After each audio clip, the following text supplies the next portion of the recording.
Et je crois qu'un livre qui change la vie, c'est ça, c'est un livre qui vous habite. La lecture est indispensable. Un livre qui vous rend plus libre. J'ai décidé que mon territoire, que mon pays, ce serait l'écriture. Dire la vérité ne plaît pas à tout le monde. Nous sommes là, faudra faire avec.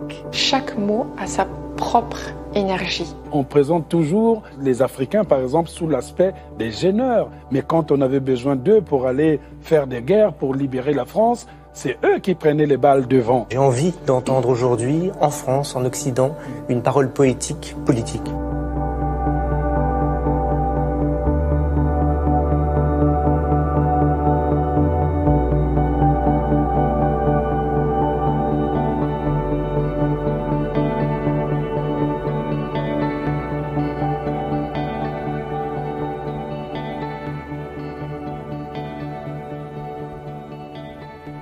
Bonjour, je m'appelle Asma et vous écoutez Bookapax, le podcast littéraire et engagé.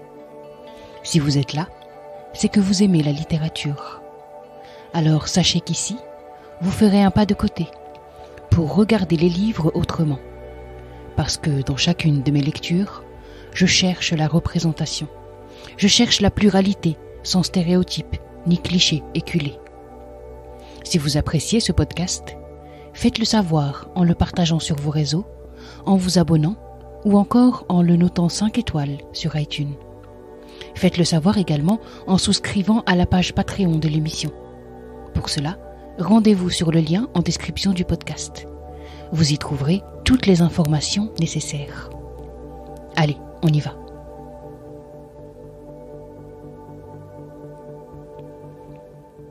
Je l'avoue franchement, certains auteurs ont ma confiance aveugle. Ils sont peu nombreux, c'est vrai, mais ce sont des écrivains dont je guette les nouvelles parutions avec une ardente convoitise. Philippe Jaénada est de cela. Cet auteur, je l'ai découvert avec Sulak, la biographie romancée qu'il a consacrée à Bruno Sulak, ce voyou si charismatique. Depuis, j'ai lu tout ce qu'il faisait paraître, tous les pavés qu'il semait derrière lui. Et puis, à la fin de l'été 2021, l'info est tombée. Une nouvelle enquête de plus de 700 pages allait arriver en librairie. Et moi, le 18 août, jour de parution, j'étais en librairie pour acheter mon exemplaire de ce livre intitulé « Au printemps des monstres ». Et dès les premières lignes, je retrouvais le style Jaénada. Drôle, grincheux et méticuleux.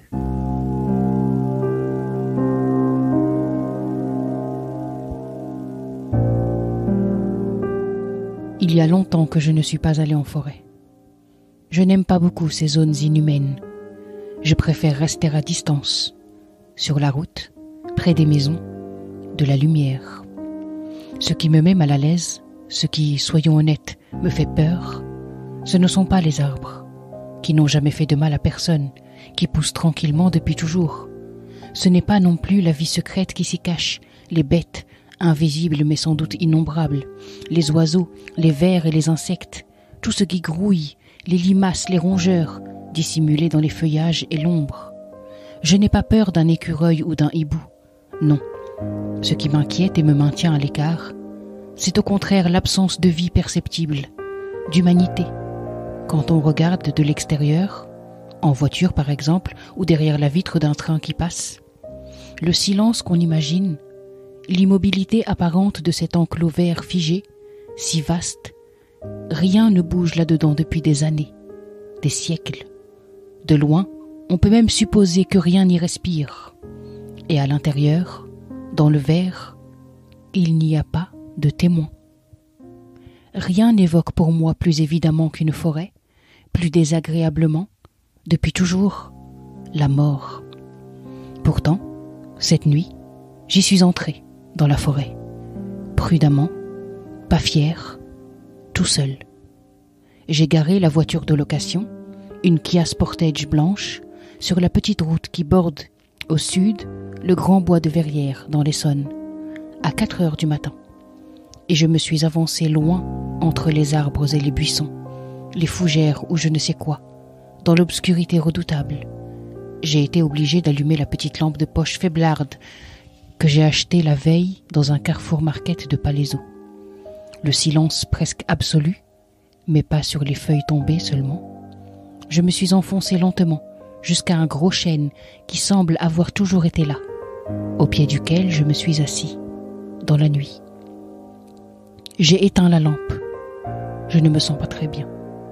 Au-dessus de ma tête, sur le tronc, un petit rectangle peint en noir indique en chiffres blancs, pour les randonneurs de jour, j'imagine, qu'il s'agit de l'arbre numéro 151. Ce n'est pas superflu, car tout est à peu près pareil dans une forêt. C'est immense. En tout cas, on pourrait le croire, puisque lorsqu'on est dedans, on n'en aperçoit pas les bords, les limites, comme en plein océan. Mais dans une forêt, on ne voit même pas l'horizon. Tout autour est, pour le novice que je suis, à la fois hétéroclite et uniforme. Ici ressemble à là-bas.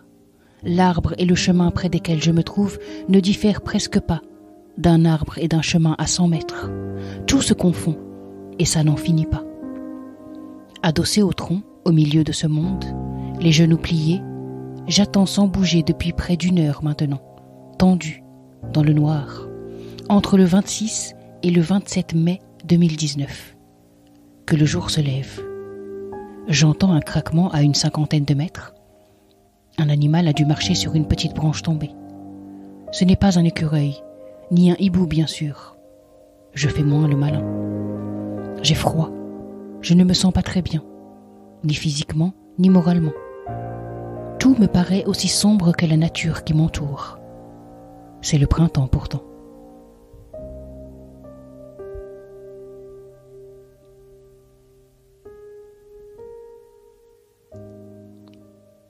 Il est comme ça, Philippe Jaénada. Il nous amène dans son histoire par les sentiments. J'entre avec lui dans cette forêt de l'Essonne, et tout comme lui, j'ai peur, dans cette nuit noire, éclairée par la lumière faiblarde d'une lampe de poche. Alors, pour calmer ma peur, pour la détourner du moins, l'écrivain va orienter mon esprit vers ses soucis de santé. Et ça marche. Je crains pour lui, et je reviens moins apeuré pour me pencher sur ce dont il va me parler. D'ailleurs, de quoi il parle, ce nouveau pavé de près de 750 pages? Le 25 mai 1964, un enfant disparaît. Il a 11 ans, et il s'appelle Luc Taron. Son corps sans vie est retrouvé le lendemain matin très tôt dans le bois de Verrières, situé dans l'actuel département de l'Essonne. Dans les jours qui suivent, et pendant plus d'1 mois, des courriers très nombreux, signés l'étrangleur, vont inonder les médias et la police.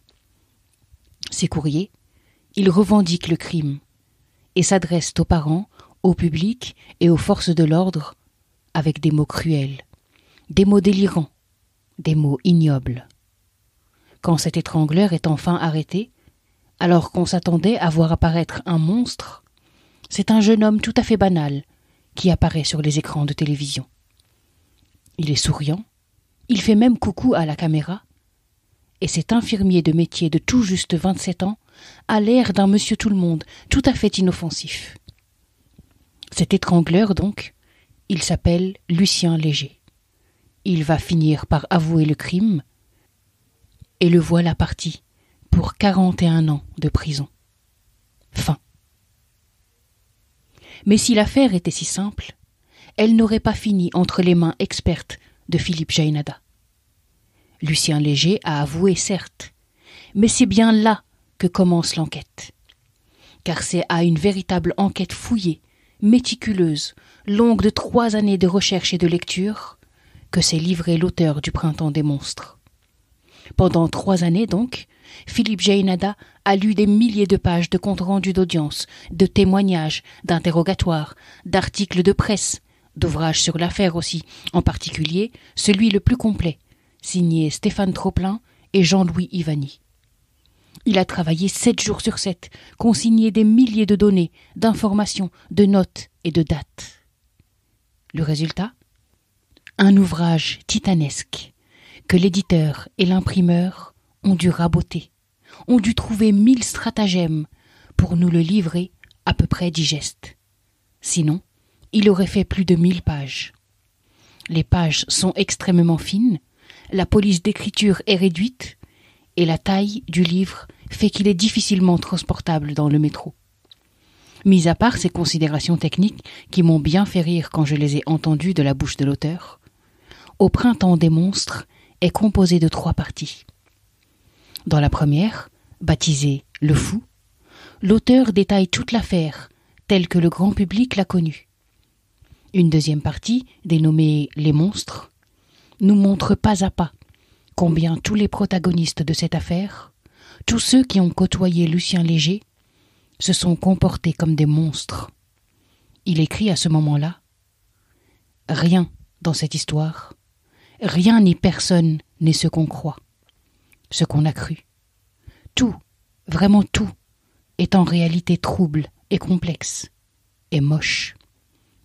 Et la seule chose à peu près sûre, c'est que Lucien Léger n'a pas tué Luc Taran. » Dans cette deuxième partie, Philippe Jaénada va s'employer à relever les détails importants écartés par l'enquête, les erreurs de cette même enquête, les contradictions, les défaillances graves de son tout premier avocat, Maurice Garçon, et les questions nombreuses qui restent sans réponse.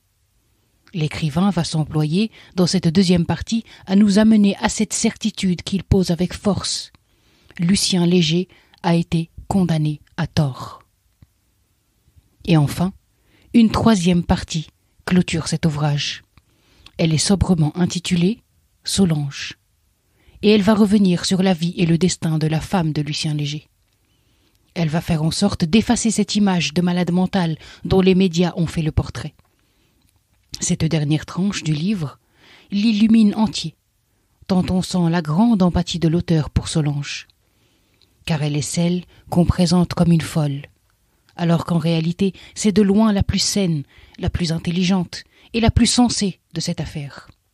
C'est aussi celle qui connaît le mieux Lucien Léger, qui le soutient jusqu'au bout et qui ne cesse de lui écrire des lettres d'une grande beauté, des courriers impressionnants de tendresse, vibrants de tristesse.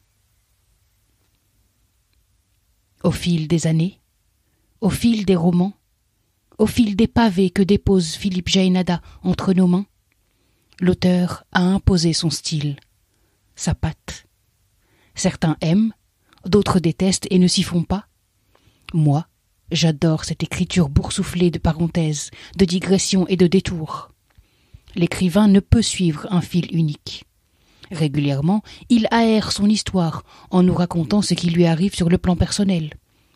Ses problèmes de santé, ses aventures dans les nombreux hôtels qu'il va fréquenter pour l'enquête, sa vie intime, tout y passe, et avec une grande sincérité. Il réinvente ainsi la narrative non-fiction, qui veut qu'on raconte une histoire vraie avec les techniques du roman, lui ajoutant une dimension personnelle et un style plein d'humour et de tragique. Mais d'où vient cette fascination de Philippe Jaénada pour le fait divers ? À l'entendre, ce n'est pas l'événement en lui-même qui l'intéresse. C'est plutôt l'humain derrière. C'est plutôt ce que le fait divers dit de nous et ce qui se cache derrière les apparences. Philippe Jaénada. C'est-à-dire que le fait divers, en lui-même, évidemment, ça n'a aucun intérêt. C'est même le contraire de l'humanité. Moi, je suis fasciné par la nature humaine, il n'y a que ça qui m'intéresse. Un fait divers, c'est le contraire, c'est de la haine, de la violence, de la bêtise. Enfin, ça fait partie de la nature humaine, mais pour moi, le fait divers, c'est une porte, en fait. C'est-à-dire que alors quand il est dans l'actualité, effectivement, c'est exactement ce que dit Bourdieu, il n'a plus d'importance, il perd sa fonction de porte, ou c'est juste une porte qu'on voit passer, parce qu'il passe vite dans les journaux, à la télé, ça passe vite. Quand on a la chance d'écrire des livres et d'avoir beaucoup de temps, on peut ouvrir la porte et aller voir derrière, et pour moi, c'est simplement le fait divers, c'est un moyen d'entrer quelque part. Grâce au travail des enquêteurs et tout ça, on dispose d'une somme, d'une masse de témoignages, de rapports, de regards des gens sur la scène ou sur le suspect, qui permet d'aller à l'intérieur de la société, d'aller à l'intérieur des gens. Mais ce que nous dit aussi ce nouvel ouvrage de Philippe Jaénada, c'est que les années 60 n'étaient pas si roses, pas si virevoltante, pas si joyeuse qu'on veut bien nous le faire croire. La France sortait de la Seconde Guerre mondiale, elle dansait le twist, découvrait le rock'n'roll, connaissait le plein emploi. Oui, tout ça est vrai. Mais l'envers du décor de ces années-là était en réalité pour beaucoup sombre et pénible. Mais sur le coup, quand on n'y pense pas, on a cette image colorée et légère, et en fait, quand, par la force des choses, moi je me suis baladé dans les rues de 1960 pour essayer de retracer toute cette histoire, on se rend compte que pas du tout. C'est-à-dire, moi je me suis rendu compte de deux choses. D'abord que c'était plutôt noir, pénible, difficile. Évidemment, il y avait le plein emploi, mais on était très mal payé et viré n'importe quand. Il y avait des logements, mais c'était des logements insalubres, exigus, sans eau, etc. Donc je me suis rendu compte de ça, que c'était pas du tout. C'est peut-être une petite image qui est restée avec le temps, les jeunes qui s'amusent et les mini-jupes et le rock'n'roll, mais sinon, la grande majorité, c'était plutôt dans la douleur. Écrivain de la nature humaine, Philippe Jaénada a énormément d'empathie pour ses personnages. Et ça se ressent. On ne peut pas dire qu'il aurait été ami avec Lucien Léger, au contraire même. Mais on sent au fil des pages un besoin de réhabilitation, de mise en lumière des failles de la justice et des hommes autour de lui. L'écrivain le raconte partout. Plus d'1 an et demi après le début de ses recherches sur cette affaire, il a failli abandonner l'écriture de ce livre, tant les personnages et l'histoire étaient sombres et noirs et lourd. Et puis un jour, il va aux archives à Saint-Quentin en Yvelines et il tombe sur une grosse enveloppe qui contient toute la correspondance, tout le courrier que se sont échangés Solange et Lucien Léger. Il ouvre cette enveloppe délaissée au fond des cartons, commence à parcourir ses lignes et se rend compte peu à peu que cette Solange est une femme intelligente, drôle, lucide, absolument pas folle du tout. La justice s'est trompée sur son mari, la médecine et la psychiatrie s'est trompée sur elle. Le livre de l'écrivain est sauvé. Il va aller vers Solange, dont l'humanité et la lumière rattrapent tout. Cette femme, elle va devenir le sens de son livre, celle qui va le clôturer, celle qui va mettre un point final à cette affaire. Alors certes, il m'est arrivé de me perdre dans les plus de 700 pages de ce livre. Oui, il m'est arrivé de ne plus savoir où j'en étais, de revenir quelques pages en arrière pour me rappeler qui était un tel ou une telle. Mais je suis très vite retombé sur mes pieds. Philippe Jaénada sait mener sa barque. Il nous perd pour mieux nous retrouver, posant ça et là des respirations pour alléger l'air d'un fait divers pas très réjouissant. Philippe Jaénada est un être humain à double facette. Il y a Philippe, l'obstiné, l'acharné, le tapir enragé, comme il se définit lui-même, qui peut se recroqueviller sur lui-même pendant 2 ou 3 années, fouillant des archives, parcourant des enquêtes, prenant des notes minutieuses, classées, organisées.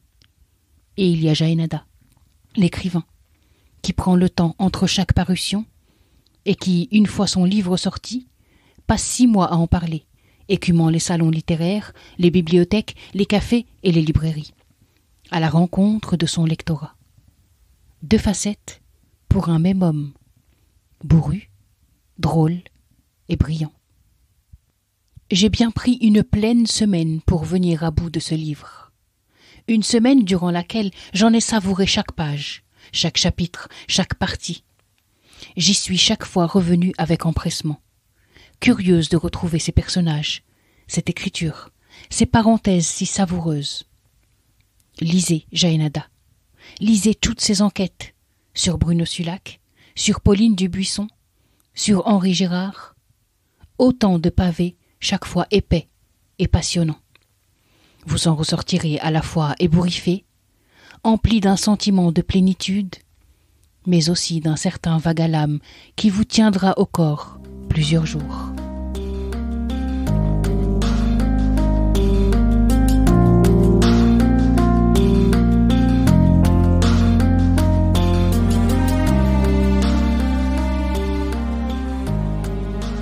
Merci d'avoir écouté cet épisode.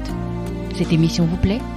Pour la soutenir et faire en sorte qu'elle continue d'exister, partagez-la sur vos réseaux. Abonnez-vous sur Apple Podcast ou sur votre plateforme de podcast préférée. et n'hésitez pas à la noter 5 étoiles. Merci infiniment pour vos retours, vos encouragements et votre enthousiasme. À bientôt.